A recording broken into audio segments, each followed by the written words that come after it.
Hi, everyone. Welcome to another episode of Leadership Conversation with Adiola. Today, I've got an amazing young leader. She's a political activist. She's a social impact young leader.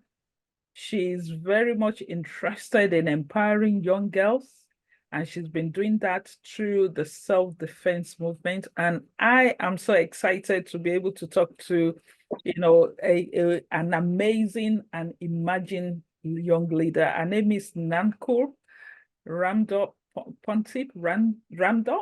I hope I'm pronouncing it very well. So I call him Nankur. So welcome, Nanko. Thank you so much for taking this time and congratulations on your scholarship. Thank you. Thank you so much, Adiola. It's a pleasure to be here. I appreciate you inviting me. And like I've always said, you have been instrumental in helping me become what I am becoming. So thank you. So whenever I am happy to join and speak. Thank you very much, Ma. Yeah, And also thank you on putting me on the scholarship. Thank you. Yeah, I'm so excited to be part of your journey. And I know since the first time I met you, I'm like, yeah, this young lady, she's going places. And you know how to identify. I must give that.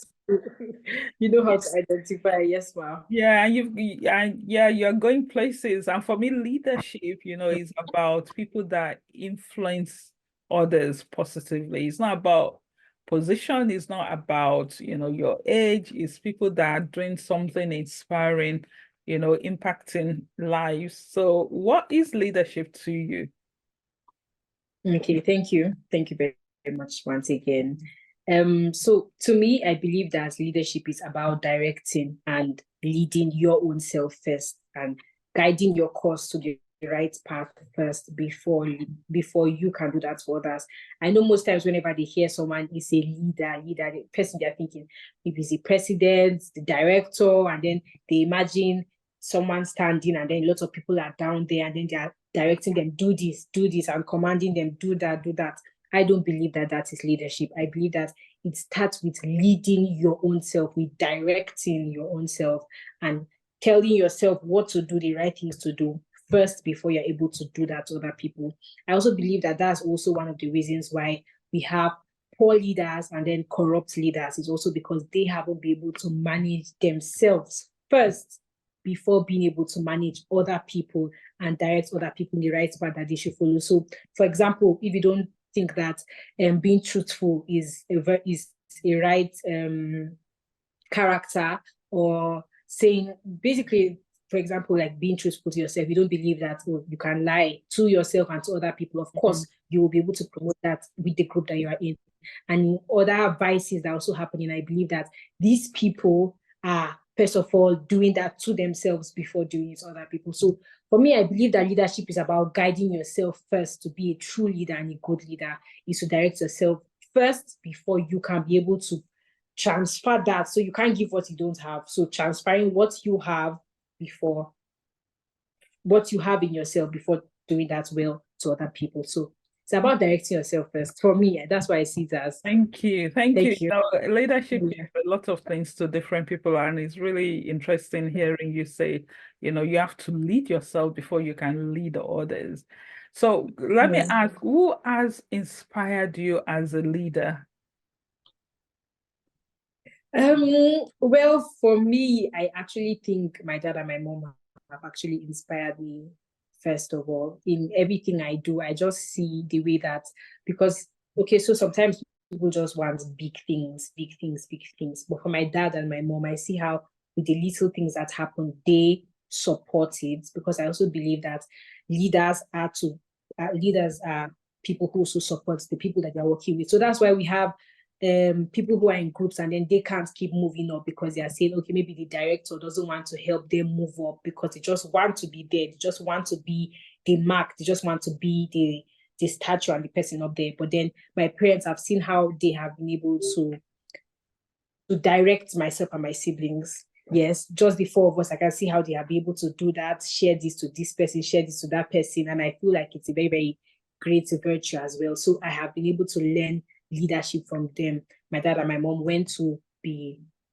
stern, went to be open, went to, so basically it's about my parents. And then because of the relationship that I've had with them, I've not really looked outside and said, oh, I want to be, this person is the person. I don't know if you understand what I mean. My parents have basically been the ones that have been the right touch for me on how to be a leader. And then I also know that in the things that I do, they always have a wise counsel to give me. So anyone that knows that if I'm to give anyone any advice, I say, listen to your parents, obey your parents, because they will actually lead you in the right path. So for me, in my whole leadership journey and people that inspire me, I would say it's my dad and my mom. So they might not be well known. Lots of people might not know them, but from where I am seen and from the people that I've grown to and grown with. So that also means that I've seen them inside out, include their good days and their bad days and all that. So I also like to just say like a short, give a short example. There was a time that there was a lady in my state that I wanted to be my mentor, and I wanted her to be my mentor. So I was just thinking, I was like, oh, this woman kind of inspires me, basically because of what I saw her do on the internet. Yes. So I emailed her and all that. But I think the end and then the long side of the story is that at the end of the day, she isn't what I thought that she was. So that's why I have stuck to being inspired by my parents, because I've seen their good side, I've seen their bad side, and they have done an amazing job with how they interact with people and how they talk with people. I believe that my parents are the people that inspire me to be a better person, a better version of myself. So they are the people that inspire me to be a better leader. That's really good. That's really good. I think it's great to have parents that, that are leaders in their thinking and can guide you and support you. Like you said, knowing when to be stern and when to, just, give you that space as well. So you Yes. were involved in politics when you were in uni, Yes. and Yes. and you have some really interesting experiences as well during your leadership days. What would be some of the key highlights as I wouldn't, maybe I should say political leader, or having a Yes. leadership responsibility in the student union, right? Oh, Yeah. Yes. yeah. So what Yeah. what what were the highlights of that journey? What did you learn about leadership and maybe yourself as well? Okay, thank you. So I'll just have to say again about becoming the SUG treasurer at the University of Jos. I know that that was the time, around the first time that I attended EIL, your mentorship program in Abuja. And I know that when I interact with people at the end of the day, they say, oh, there's a way that I stand out and there's a way I speak and all that. But then I was also doubting myself and my ability. So it's different when your friends are just saying, you talk for us. And then it's now different where you're now trying to convince people that do not know you to believe in you and vote for you, as opposed to having a lot of opponents. So that I had doubts. I had doubts about myself, and I know that I spoke with you, Adiola, about it. And then I was just thinking, and you asked me a question exactly. What is my problem? And I was just saying, I'm afraid. And you're asking, what am I afraid of? And I was just thinking, oh, what if they know so much about me? What if they know too much about me? What if, what if, what if, what if, what if? And it was just a lot of what ifs. And then you said, and I can still remember that if I don't have anything to hide, there's nothing that someone can bring out about me that is not there. And that was just a fear that I know that the devil was just putting to just. And then when I sat down and talked about it, I'm like, really, what is it that I have to hide? What is it that I have to hide? Why am I afraid? What have I done that is making me, I've not lived a wild life to say, okay, maybe there's something out there that will be brought out. So as I sat down, I just thought to myself, I'm like, these are just fears. And then I tried to step out, and like it was my first time. I had never been the class rep in my students in the university now. In the university, I've never been a class rep, I've never been a department head, neither had I been a faculty head. And then here I was having the dream to be the student union government of the whole university, Federal University of over 40,000 students, thereabouts, being their own SUG treasurer. And then I remember when I met some people and I spoke to them, they were saying, you have never held a position before. at least start with your class, start. And then when I listened to them and I had the steps that they wanted me to follow, it seemed like even if I was going to study a 7-year course, I won't be able to finally be able to run for SEC treasurer, because start with this. And I was just like, no, that is what I want. And I know that I can be able to do it. And you also helped me you encouraged me, my parents encouraged me, and my friends believed in me. So I went ahead and I contested. So going back to talking about the milestone, because I'm just trying to say the background of all these things, the fear and all that, because that would have stopped me from achieving these milestones. I believe that the position opened my eyes to seeing issues that needed to be solved and all that. I don't know if I did not contest, I don't know if I would have been able to do the things I did, but I know that it was a platform that I used to effect change. So I'll first of all talk basically, specifically, I'll start specifically with something that had to do with the SUG Treasury, of course. So before then, there has been a lot of issues whereby whenever presidents are leaving, ESCOs are leaving, we will see press release and press statements about how the ESCOs ate this amount of money. I remember there was a time that I saw that they stole the amount, and I was just angry in my room. I was telling my friends, what is wrong with these people? Somebody needs to expose them. And then they were just saying, this is how they are, always. They tell us to go for them, then they'll come and eat our money. I'm like, no, I want to be the SCD treasurer. Let me see what these people are doing. Let me see what these people are doing. And talking about leading myself, I know how I have been able to manage my own personal money and the money that my parents give me. And I know that if I squander, my father will tell me, this is it. And then I have been able to learn from that. So I said, I want to be the SU treasurer. And then when I went there, fast forward to about the time while we were ESCOs, the president wanted to, of course, like like the people before him, he wanted to steal an amount of money. And then I told him, I am not going to sign this. And then I said, I will not sign it. And then he went to the financial secretary. And of course, they spoke this, because there will be a court. And then the financial secretary signed it. And then they were able to take the money. And when the success, because the way it happens is that the president is the signature A and myself, and the financial secretary are both signatures B.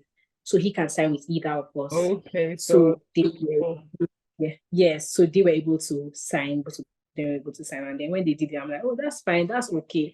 You don't know what is coming yet. And then I printed out because I had access to see what the statements of account and everything, and then I mobilized among myself and the other schools, told them what was happening.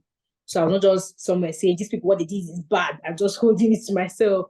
I spoke with the other schools and said, this is what is happening, and this is the evidence that we have. And then we published it, we took it out, and everybody knew what happened. And I promise you, they had to pay for what they had done. I don't know what they ended up doing with them because I am not to execute, I am to give an account of what is happening. So when I did that, people knew what was happening, and then it was the most beautiful thing. Because at first, they made me feel like, no, you can't do this, no, you can't do this. But then you'll be surprised how there were a lot of students that were just so happy. They said, so there are people like this that will say, this is what has happened. We just thought that all of you were the same. And then, of course, I did not have anything to hide. So going back to what you and I talked about earlier, if I had something in my cupboard, those guys would have brought it out and said, Nankur, you see this thing, we'll bring it out if you expose us. And then I didn't have anything. I also had to be right with myself and lead myself well, that when it was time for me to expose whatever it was, they didn't have something against me to keep quiet and they could not blackmail me. So that's how it happened. And then we brought that out, and then it was terrible for them. Up to down, anybody, they hear their name, they know what they have done. And then I cleared myself, because what would have happened at the end of the day was that they would have joined all our stories together and say, all of you, simply because I didn't speak. Even if I did not sign, because you see, you're a treasurer, nobody knows signature A, signature B, you know those technicalities. So you have to single yourself out. Say, this is not who I am, so this is what they have done. Because keeping quiet, I believe, is also agreeing to what. Were you afraid?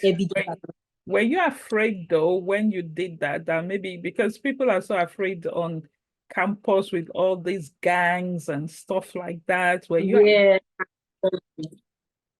At first I was. At first, when I thought about it, I had goosebumps on my body. I'm like, God, this is what I want to do.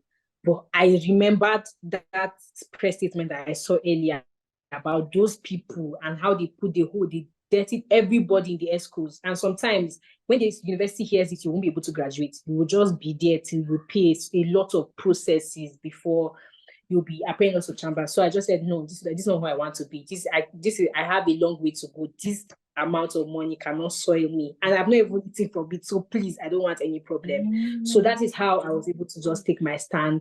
And then some of these things is also good. I know there are times when you stand alone, but then you'll be surprised when you open up to people around you, that you find people that also have the vision that you have. So I opened up to the schools around me. There were some that refused to sign that document. Some didn't sign, but I had the majority that were able to sign it. Okay, maybe they were giving some part of the yes, and then they were scared. So they also, some of them were chatting. So they said, no, do not do it. It's too much. That's too much. How about pity them? Pity when they did these things they knew what was happening when they did it. So we're all adults. So this is not where I want to be. So I just had to I think most of the time when we're afraid, another advice I have, whenever we're afraid, just think about the next step. Look ahead. You are looking at where you are behind here. Just look ahead about where you want to be and think about how these things can come up. We know the age that we're in and how social media things are happening. Every time that there's an imprint on the internet, you can't take it out. So yeah. I didn't want that for the future. Yeah, and once you know, you were courageous, first of all, to challenge that, and you were able to be courageous because you didn't have anything to hide. You know, Yes. I've been in situations where, you know, I've heard, you know, people complaining about each other, how, you know, they also shared the envelope with this person, and the person was like, you know, it only once, only once. And I'm like, only once is enough, is enough. If you never do it again, you know, that once already tarnish your reputation. So it's better to, you know, just not get involved, because you know where you're going, you know what your future is, you know the repercussion, you know, and but it also takes courage, you know, to be able to stand up against it, saying, you know, I don't care, you know, I'm going to say, you know, do the right thing. But you also did it in a very wise way. You just didn't by yourself just go out and start, you know, sharing. You actually, because they will think that I have something against them. They think I have something against them. That's why I'm the only one talking. Yeah, you're right.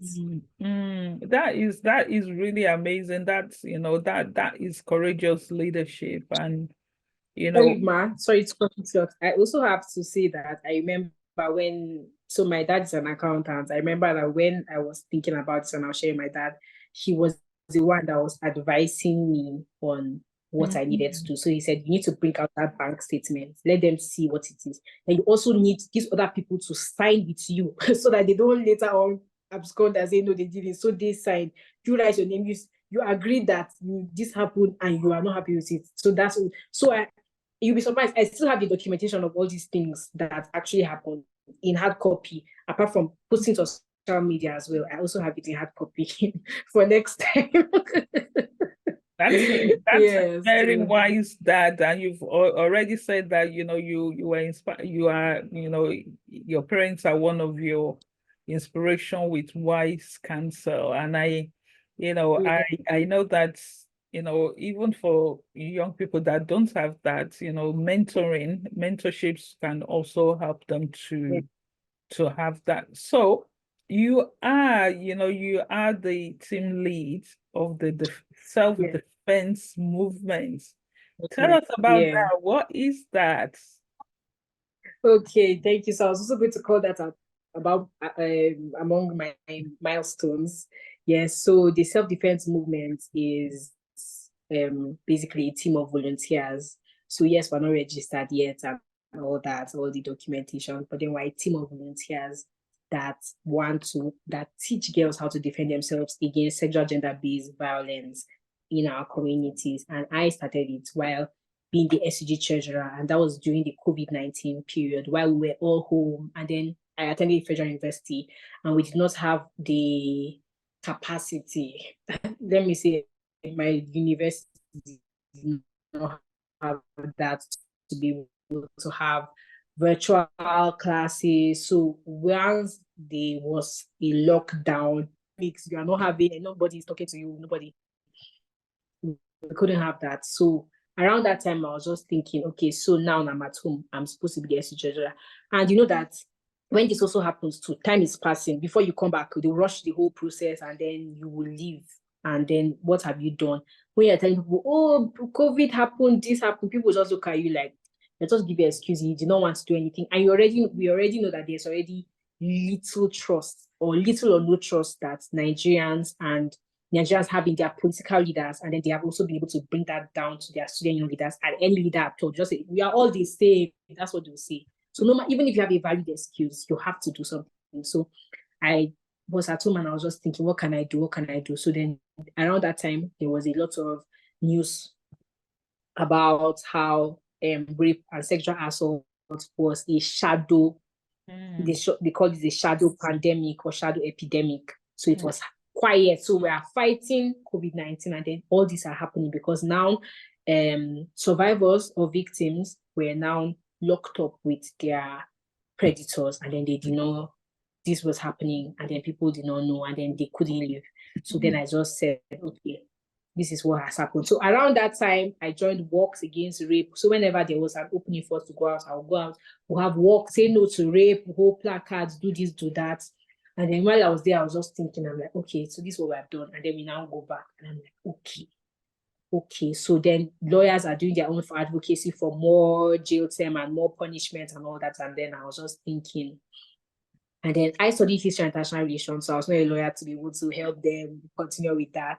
So I was thinking, and then I was just like, God, I know that we can actually do something. It's not like we don't, it's not like these men are not invisible. These men are not spirits. These are physical men that are actually doing this to these girls. But I also wanted these girls to be empowered on what to do. For example, just like how some people, like, I can't swim. So when you throw me in the water and I drown, and if I drown, of course it's not my fault that I drowned, but then it would have been good if I learned how to swim. Do you understand? But I know how to float for 1 minute.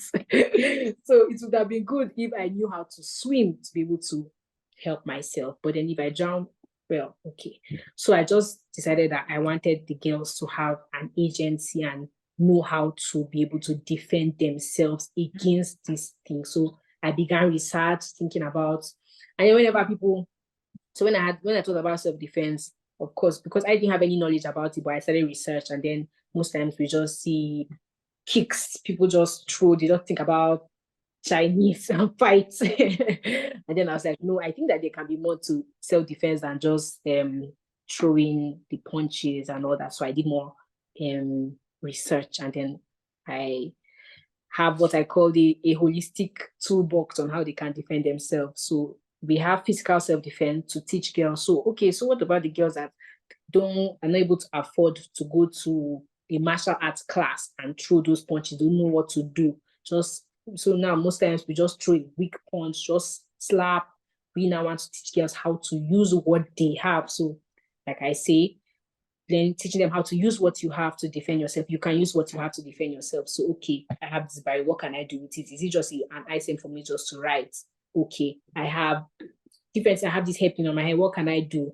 So that's when I was able to research and put things together. So we have physical self-defense, so teaching them basic and easy steps, and also effective on how you can just practice on your own, and then you can be able to do it. Yeah. Then what I call the verbal self-defense. So living where I am in the northern part of Nigeria, I know that there has been so I'm a Christian and all that, and my parents have always supported me in talking. That when I go somewhere, they say, you are a talkative, but my parents don't call me a talkative. So you can defend They yourself support me. verbally. Yes, but I thought about it because sometimes I'm not bullied, not because I can do anything, but they know I will report you, I will talk with my mouth. So I'm like, this is also defense. We just don't know it. We just don't know that it's also defense. So, but then this is me now that my parents support me in talking. There are girls who, whenever they speak, they say, shut up, you're a girl, keep quiet, sit down. And then whenever they're in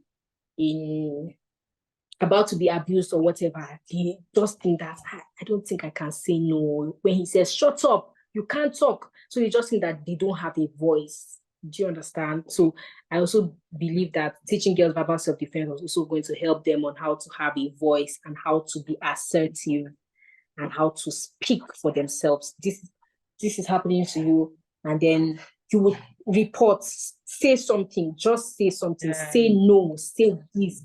So it's about assertiveness. Whenever if you are there, whenever I'm teaching the girls, I'm teaching them how to be assertive, how to be in quotes loud. Nobody speak, say it. As long as you're not comfortable, say it. So of course they'll say things like you're a talkative, you talk too much, you're allowed to bring you down. But no, it's fine. I can do what I want to do, and then I want to defend myself. So verbal self-defense, and then lastly, what I call the must-have self-defense items. So here we don't have access to pepper sprays as in some countries where they have long range where you can shoot and then some meters away can get to them. So we can use what we have to defend themselves. So we have the homemade pepper sprays, how to use the pepper in your mommy's kitchen, and the bottles that you have and all that. How to use what you have on your body to defend yourselves, basically. So just to so I don't end up teaching you. Yeah, this is really, really interesting. This is so interesting. And I think as many young girls, even older girls as well, you need to learn, this basic thing. How you can, this is a new one. You can, you don't speak Yoruba, they say fear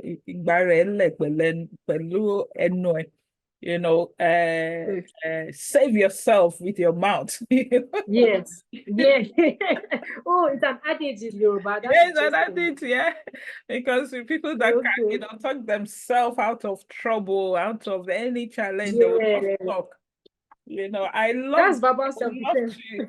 I'm hoping that, I would love to have you in one of the workshops for women to talk a little bit more about those sort of tips. I think it's just, for me, it's just inspiring, how you see challenges in your environment, and you're not just saying you are doing some things, but you are also taking it further to say, okay, I'm supporting victims, but I also want to prevent, to make sure that we don't have more victims, and then you started this initiative, and it's really fantastic. So with the scholarship that you've got now, Well, I wanted to add something. I'm sorry. okay, yeah, Can I add? okay, go on. Yeah, okay. So I just wanted to say that I started that during the COVID-19 as a social media campaign. So for social media, because we couldn't go out. Yeah. And then fast forward to afterwards, I was able to start a team of volunteers, young driven volunteers, a lot of young people. So I did graphics, telling them join us. And when they saw it, self-defense sounds interesting. So they came in, taught my volunteers some basic moves so that they can help me in turn in teaching. So now I'm not just the only one just doing that. And then we started, the first school we went to was a government secondary school. So that was basically, the funding for that was basically for my savings and support for my family and my friends. So some of these things before, sometimes some people say they don't have, just start now, just start with the little that you have. So I started with this school. And of course, my volunteers, as they helped me, that was enough support I had from them because they were helping me to teach. So the first school was 200 girls that we taught in a government secondary school. And I intentionally picked a government secondary school because of the issue with government secondary schools in Nigeria. Exactly. So you know that whenever you're going to government secondary schools, you know where they are in the whole grand scheme of things and in the whole ladder. So you know that they're actually low and mostly from low-income families. So that also means that they do not have access to phones and some of these resources that will also help them. Yeah, so when we're there, we also give them the self-defense items that they can also have while we give them brochures so that they can go back to, because of sustainability, so you can go back to and train somebody.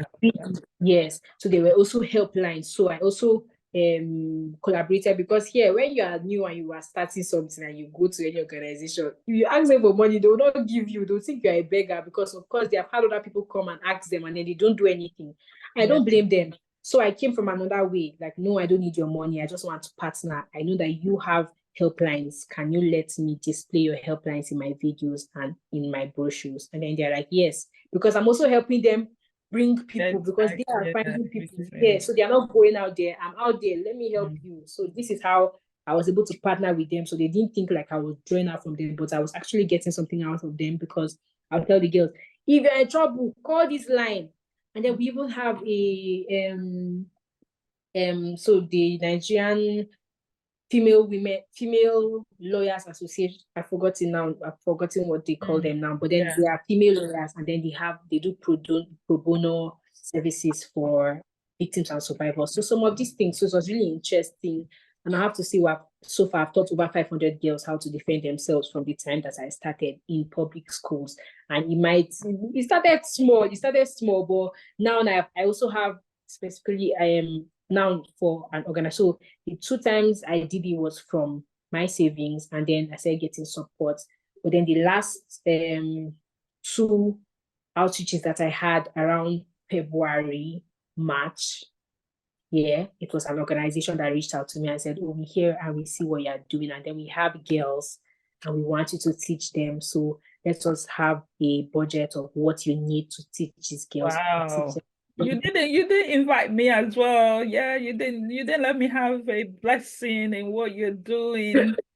This is something that I would love for We Can Foundation to also be part of. So what's going to happen to it now? You are leaving for the UK to study?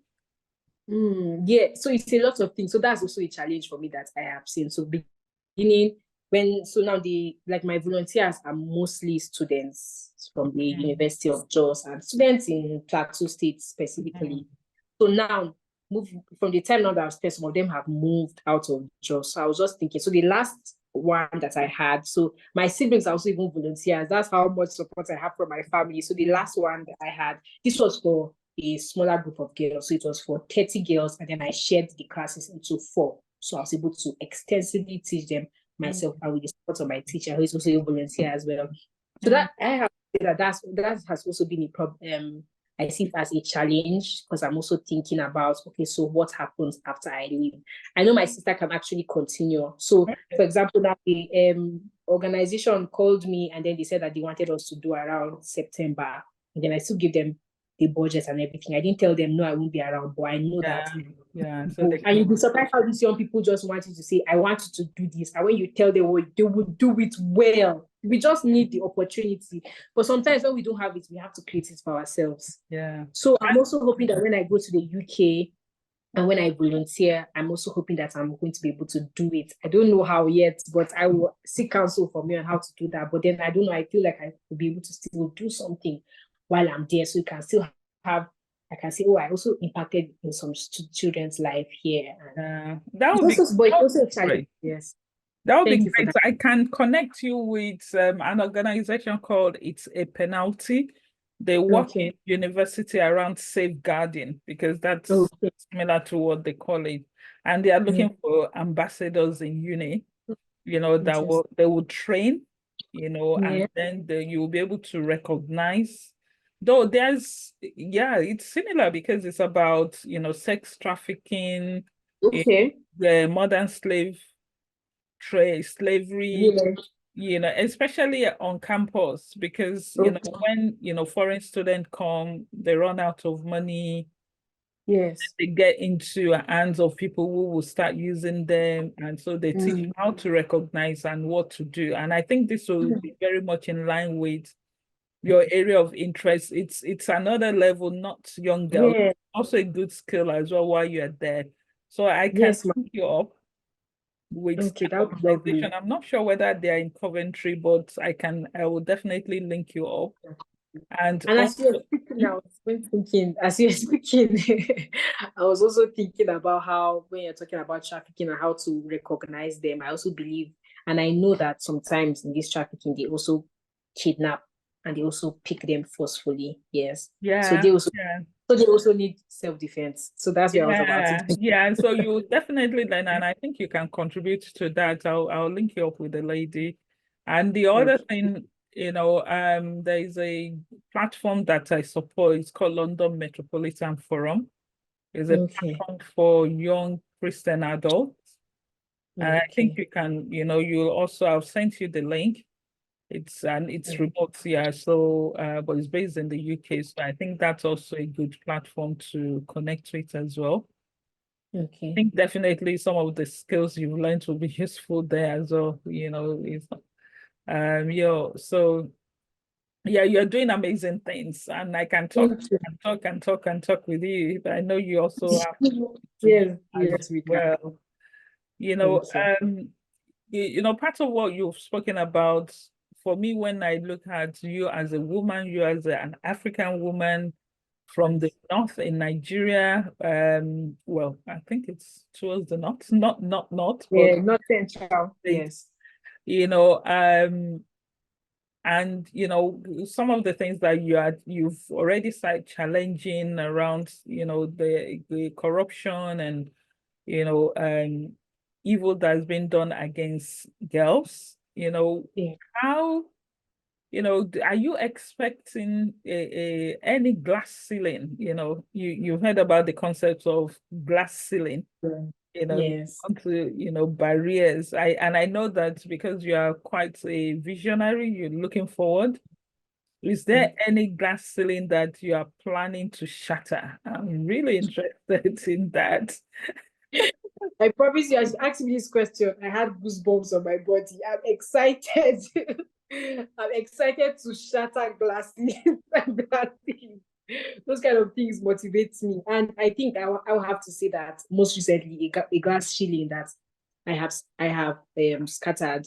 It wasn't a limitation, yes, but it was something that I did not know anybody that had done it. And I told my lecturers, I don't know anybody that had gotten it. And it seemed very hard. People that I spoke to about said that it was hard, and then they had tried many times but hadn't. But then they said, try, Is maybe it the you can. scholarship? But Are you talking about the yes, scholarship? that's where I was. Yeah, that's where I was leading to. So applying for Chevening, the first, I know I spoke to you about it, and you were highly supportive. You didn't even sound like it was a problem for me at all. But for people that I reached out to and said I want to apply for Chevening, say, Chevening, do you know how many people have applied for Chevening? And then they will also people that have applied for it, yes, but no one that had gotten it. And then they also talked about how, okay, they tried many times. So maybe I can try this first time and then it will help me to apply now. But I also have to say that, yeah, God was the one that helped me through the whole thing. But I also know that I had that vision, and I also wanted that thing that seemed so far and seemed like nobody had touched it yet, almost, but they hadn't touched it yet. So that was my first try, and I applied while I was serving, doing my NYSC and all that. And then some people kind of made me think that, oh, I was not experienced enough, I had not achieved a lot. Yeah, But the little things in code that I had done, I think it's also one thing that we also need to do. Just that small thing that you're doing, don't belittle it and think that it's too small, because you yeah, are a material for bigger things. But then because you are looking at what you're doing as small, you're just like, and then mm, because of that, you can't move forward. So yeah, so that's the thing. So when I saw the Chevening scholarship, I said that no, I'm going to do my best. And of course, yeah, I'm not going to apply for Chevening, I'm going to apply. So I actually applied for that scholarship, and I have to say that I didn't get them. But none of them was as competitive as Chevening. I yeah. don't know how It's too it's easy. possible, So but you didn't get it. yeah, That's too that's easy. another way to see it. Yeah, And then we had yeah. our departure. Sorry, I'm sorry. You wanted to say something? No, I just wanted to add that, there's something unique. I think those scholarships, they're not just looking for even people that are always first class Yeah, material, but they don't have that yeah, social impact ability. yeah. That's so true. What you've done, for you when you were doing it from me, I have future, I'm not, but it has so much implication for Mm. people who look to a better society. And when you see young adults like that having principles and standing Yeah. for those courageously, I want that person on my side. If I have Mm. a scholarship to give, that would be what I'm looking for. And Interesting. so yeah, well done to Chevening for adding you to their list, because of course it's going to also Yeah. reflect very well on them as well. So Yes, and during our pre-departure events, so we had our pre-departure event in Abuja with the British High Commissioner and other Chevening ambassadors and ambassadors of the UK to Nigeria as well. And then they were talking about how many applications that they had, and they had over 10,000 applications how from many Nigeria alone. how many From did they Nigeria, take? over 10,000. They picked just 32. And 32. I'm like, Wow. yeah, that's how many percent. So that shows how competitive it was. And then I said, for me to be picked, they obviously see Yeah. that this is, and I promise you, the things that I'm talking to you about are the things I wrote about in my essay, about the things that I'm Yeah. doing. These are the Yeah. things. I'm Yeah. So hoping, yeah, I'm hoping a young person listening to this will also take, some of your experience as well, that, it's not for young people to just be complaining about what's not right in the society, blaming, everybody else, but actually taking a step to, I want to do something different. I want to impact lives, and there are favors attached to that as well. When you were doing it, you were not thinking, oh, for me to be able to get scholarship, I will do this. mm, But you did it, from that principle perspective. yeah, Well done. yeah. Well done. Thank you. Are they going to match you with mentors to help Mm. you during the 1 year? No, they won't. No, they won't. Okay. Yes, they Okay. won't. Well, it's fine. I think you've spoken about your parents, how important, I mean, how they've guided you and supported you Yeah. throughout your journey. Well, And you're forgetting that you're my mentor, man. I don't know why you yeah, are. You yeah, just got that out. yeah. I'm really excited for you, honestly. Yeah. And I think, and I still believe, one of the glass ceiling you are going to break it is politics in Nigeria, because I know you are very interested in Nigeria. Yes, I am. And you want to do things different, so because I definitely see you, doing amazing thing in Nigeria, because that's where change can happen. And I'm Yeah. really looking forward to seeing that happen. Yeah. So Thank what you. would be your top three advice to emerging young leaders like Yeah. yourself? Yeah. Thank you. Thank you. I think that, like, for my advice, I've actually kind of brought them out small, small while I'm Yeah. talking, while I've been talking. Anything in addition?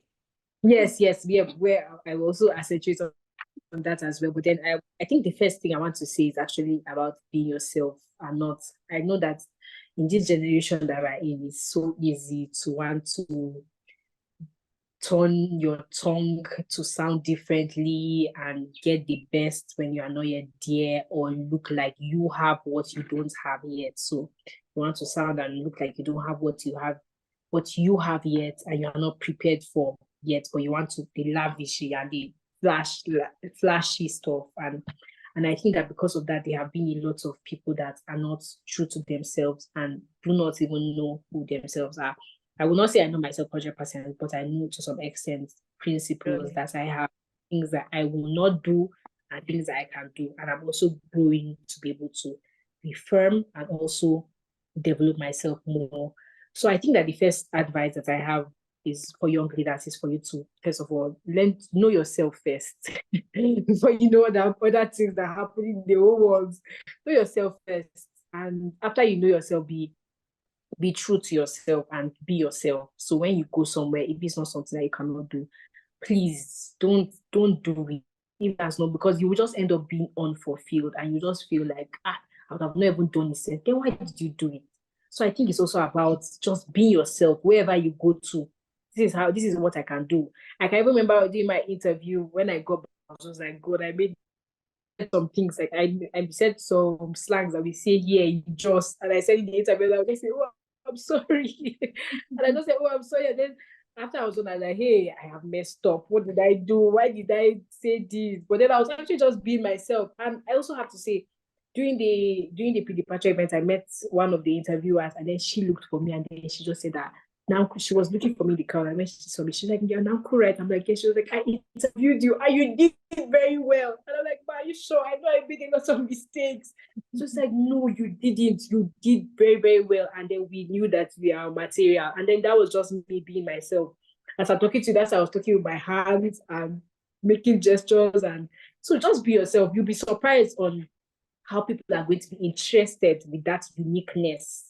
Yeah, so I think that's the first thing that I've seen, because God has implanted uniqueness in all of us. All of us are humans, yes, but then we all are different, and then there's something unique about us that the world needs to see to change something. So everybody is doing this. Bring that unique. It might sound stupid, but just do it. Say it to people that are close to you. Hear what they have to say. If they laugh first, get somebody else to leave.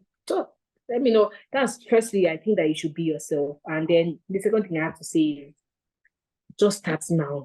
I said, just start now. It's little, yes, just start now. I also have things I also want to do, but then I also procrastinate sometimes in my head. But then I know from the things that I've seen, if I kept on procrastinating and saying, no, I don't have it yet, I don't think that there's ever a time that I will. For now, from the time that I'd not started the self-defense movement, and I was saying that, oh, I need money to reach out to 1,000 girls. I think from that time to now, I don't think I'll still have that money for 1,000 girls, and I'll still be procrastinating. I'll not and to never ever see the time of the day. So I think with that little thing that you have, just start now. Just start now. Don't procrastinate it. And as I'm saying this, I'm also saying this to myself too, for other things that I would like to do. Don't procrastinate. Just start now. Start first. When you start, then you know I have to take that advice now. Just start the sequel to my book. Just start it now, Adiola. Don't stop. Well, I think that you did a change of the book cover. That's also something that you started. A rebrand of Living a Fearless Life, yeah, but I've got the sequel to Beautiful Ashes. That I think it's now over 10 years due, 10 years due. So I need to just start it now. Start now. Well, you see, you started the book first. So yes. It's a continuation. But still starting now. Yeah, and I think that also I even wrote for the last thing as stay true to yourself and stay true to the course that you are following. And I think it's also because, so even for me, as I go to the UK for my master's and everything, I know that when my parents advise me, they know that, so when they say, they know that I'm, like they say, they are proud of me, and then they are confident in who I will become. But I know that an advisor is very, very constant. And then even for my grandparents and my family around, is about remembering where I'm coming from and being true to myself. And I know that that's really, for them, for people that are older than you to keep saying that is not, they know why they are saying that. And I think it's also because we also see some examples, but we don't really, we think that those people, their head is not okay. But it's something that is actually true, because as we move in life, and then things are happening, a lot of things are happening, and easily push us off the course, and we can just get confused and change, and then we just look back and say, this is not who I am, but you just continue. So, and I think also being true to yourself is also still maintaining those people and those things that kept you strong and help your foundation. So now, like when my dad talks to me, so which day was it? He sent me a message and I didn't reply. So when I came back, I was like, I hope this is not what you're going to do when you go to the UK. And I just I'm like, I'm sorry. And then because my parents, they say, my dad was saying that when I go, I have to be talking to them every day, even if it means that, even if I'll just drop a chat. And then somebody might hear it and say, that's not possible. And I know that there's a reason why he says that, and that's so important. Like talking to them, that communication is also helping me to stay true to myself. That's true, because when I see my parents, I remember why I'm here. So That is so amazing, Uncle. I wish you all the best. And one thing I'm just going to add to that I keep hearing from what you are saying is also being humble and respectful.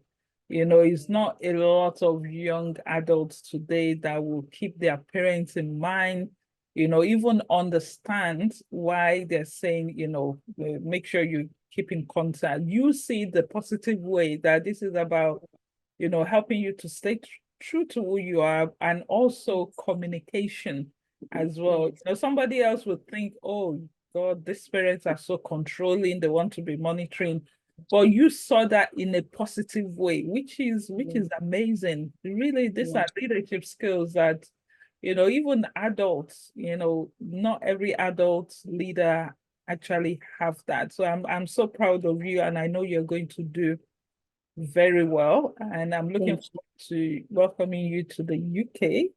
And Thank you so very I'm sure your dad will probably get in touch with me for me to keep an eye on you. Even though We Coventry, will. We will. Coventry is a bit far from where I am, but you're always welcome.